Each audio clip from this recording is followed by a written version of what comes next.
if we can do that. Do you want to turn the other lights on? This is brighter now, so.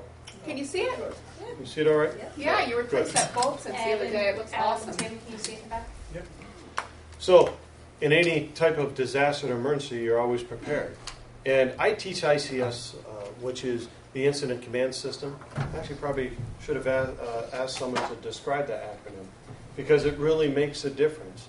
If you know how to describe or define the acronym of ICS, then it gives you a little more understanding that you know there's a defined system established. ICS is an Incident Command System.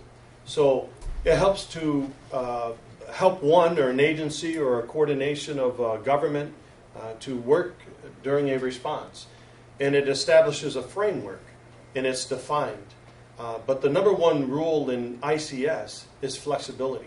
So we always have to be flexible. So when Eric told me that I was doing the presentation today, I said, but I knew nothing of it. He says, well, I have another presentation to do elsewhere. And I said, all right, I'll be flexible. I'll do that. So that's what we all have to do, though, in any field that we're in. And with ICS, that's key. So remember that you need to be flexible in anything you do. And I don't have to tell you that, because we're going to hear some great stories, unfortunate stories, though, but some great response to the stories of what they had to do during an event and how they were able to recover through it. But, George, you would say that you really had to be flexible in that whole event. Oh, yeah. Because just when you thought it was over, it all came around again. So, with that, what's the Office of Emergency Services do? One of my bosses is here, Ronnie Brown, and he keeps us in line and able to help us to be there when we need something. But the reality is the Office of Emergency Services there is a public agency to be able to assist the community in coordination efforts.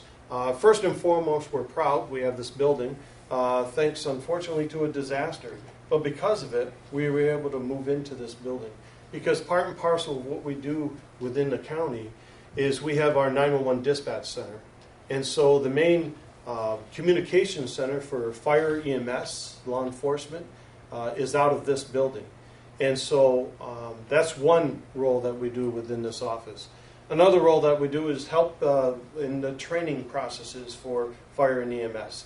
So a lot of training goes on at this facility, and as you came in today, you probably saw a building at the end of the property, which is our fire tower, where a lot of firefighters will come in and do training, but other agencies can utilize it. Law enforcement have used it, as well as EMS, to be able to learn how to rappel off a building or be able to deal with an active shooter type event, so they can set up the rooms in there to be able to do that type of training.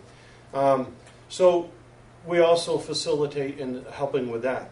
The other part of our agency is helping townships, villages, cities, be able to help establish their plans, because it's required to have a plan in place for what one would do during a disaster or an event. And that goes way back to the times of civil defense, where we all have to be prepared. I know most of you will remember in your training in school, there are some few that probably won't, but how many had to get under their table and protect themselves when they were young, when they heard the bell or when they heard the siren, right? That's training. That's being prepared. And that's kind of what our agency does. We help to facilitate and bring those programs within the community to be able to do that. The other thing we also do is to help in that planning process to make sure the townships have their plans in place to be able to deal with an incident within their community.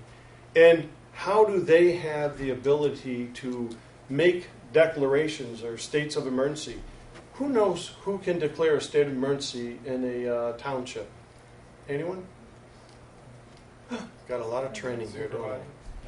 Who can declare a state of emergency within the community? I believe, can. The mayor can in their community. In the township? Town supervisor? How about in the county? He'll facilitate. It's the chairperson of the legislative body that declares a state of emergency. So the misnomer about Eric and I declaring a state of emergency, that's not true. What our agency does, we help to facilitate that process. And we help them and suggest to them, you may want to put that state of emergency into place, because with that, it gives those townships the ability to have certain orders in place. You don't just put a state of emergency in just to do it, because there's a misconception on some of the rules and requirements in that. And so there has to be some parameters and guidelines in order to do that. You can't just arbitrarily do it. Because when you do it, people keep thinking that, well, I can't travel on the road. Well, over the years, that's kind of what has always happened when a state of emergency has been put into place. And it becomes a nightmare for all these businesses and people out there because they still want to go on with their day-to-day lives. But the reality is, there's a reason why we do it. And the parameter is, if we say no unnecessary travel, there's a reason for it. And that means you shouldn't be going out during the ice storm and just taking all these beautiful pictures, because you're not necessary personnel in the event. You should make sure that if it is in place, and that's going to remind me in a little bit about the importance of credentialing your people to be able to make it so that you can be traveling as long as you have proper ID and as long as it states that you're essential personnel to run and operate the business. That gives you the ability to be able to be on the road during an event. So we help with regard to that in the declarations. But that's just on the county level. When it gets large enough, like we certainly saw and we've seen, when I started this job, and I actually just experienced my 17th anniversary for my position on September 29th. When I first started in 1997, I think you were in planning, right? As director. Jim King had hired me and said, hey, look, I just want you to learn the 911 system and grasp the knowledge of that. And so I said, oh, great. Well, not a week before the 1998 ice storm, I picked up a book in the desk, and it was our comprehensive emergency management plan for the county. And I started reading it and what was entailed in that book. I said, oh my Lord, I hope we never have to do this. That was a misnomer, I guess, because not 3 weeks later, here we are in the largest event that New York State actually experienced for 6-county mutual aid response from fire and EMS agencies. One of the largest events the state had ever experienced with regard to the response. And I learned very well of how to respond as an emergency manager and what we needed to do to help in the recovery process. And so a lot of people said you had a baptism by fire. And I said, nah, I'd like to coin the phrase I had a baptism by frozen water. Because we all know you get baptized by water, right? Wow, it's bad when you have to explain that. But that's what it was. And that was the best way I could have ever experienced and learned what we need to do during an event and how we need to recover in that process. And realizing that we don't always have the resources. So that was the next stage that I learned about, that if the county can't do it because we've already tried to seek assistance, or even the towns had tried to seek assistance for resources to get themselves back up and going, we realized that we needed to get assistance from the state. So we asked the state for assistance. And then it was too much for the state to be able to get the resources in, so we had to go to the federal level. We maxed out during that event, and I try to say this lightly, but we maxed out the generators throughout the country that year in getting the resources in. Not just our county, but all the other counties that were affected. So it also opened up a question for the government. How are we prepared and what are we doing? And it's continued to evolve and develop programs. But the first and foremost message that any of us can do is, are we ready ourselves? And that's kind of what this is about. Are we ready for us as our families? Because when we have to go and do our work, we're not able to be home to help them during that event. How are they prepared? So how do we prepare ourselves for them? And then the next step is, how are we prepared in our businesses? Because if we're going to be out of power and not able to travel or our people can't get in, who's helping them in that process?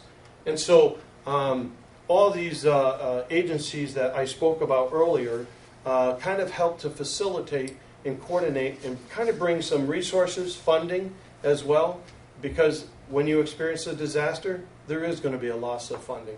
And how do you recover from that? And we're going to hear some of that story today as well. The most important part of this presentation for us is why we're here. What do we do for the business preparedness? How are you really prepared? If we had a hazmat incident, and we all know types of hazmat incidents out there, but I'm going to propose a question to you. What are some of the hazards we have in our area that could potentially happen to us, that could affect any of our businesses? Oil spill? Yeah. Okay. Because of the trains, right? A pool chemical spill of some sort. Pool chemical spill of some sort. Yeah, good point. Keep those in the bottles, George. What else? What have we experienced all throughout? Floods. So, floods. There you go. We've experienced floods. Because we look at man-made disasters and we look at natural disasters. So natural disasters, have we experienced a lot of those? We have Just heard flood. What else do we experience? ice Snowstorm. storm. Ice storms. Earthquake. Earthquake. Very good. When was that for us? 2002. April 22nd, 2002. About 7 o'clock in the morning, 6:55, woke me right up out of a sound sleep. Do you want to look at this slide too? That was your earthquake. Yes. Yep, great. So federal government has looked at also the impacts that all these weather events have had for us as well. And so, as you can see by this notation, the slide, from 1950 to 2012, look at the increases of events that have happened. A lot of it are natural events, natural disaster events. And you look at the geographical disasters and look at the size of that model there. It's seen some increase, yeah. But when you look at the climate-related meteorologic disasters, that's impacted immensely, hasn't it? I mean, it just continues to increase. So we know the coined phrase we hear about global warming, but our climate, our weather is definitely changing and playing an impact. And economic damage from all this, we can see where dollar-wise it was very low within the 1950s. But look at the spike. Since I've been here, our county has had, in essence, about 10 federally declared disasters.